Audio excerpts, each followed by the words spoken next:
je m'appelle Maximilien et je suis ambassadeur ski pour la team Hawaii Surf. Et aujourd'hui, je vais vous parler de comment choisir sa taille de bâton.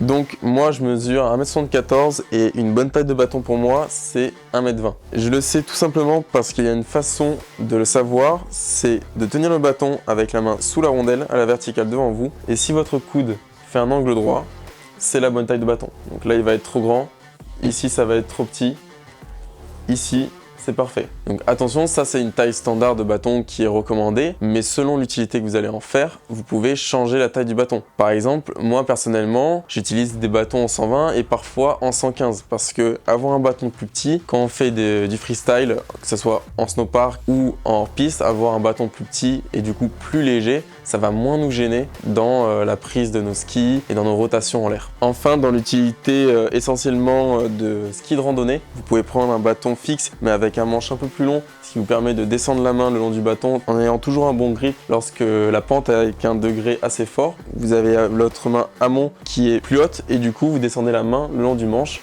et le bâton qui va être aval, en bas de la pente, sera toujours à la même longueur, ce qui vous permet de monter plus facilement. Enfin, autre possibilité, c'est de prendre tout simplement un bâton réglable et de le régler à la mesure que vous voulez. Donc vous pouvez le régler plus grand à la montée et le redescendre à la descente. Et surtout, si vous ne voulez pas avoir le bâton dans la main, vous avez besoin d'utiliser un piolet ou autre chose, quand il est réduit, vous pouvez le mettre dans le sac à dos, donc c'est facile aussi en transport.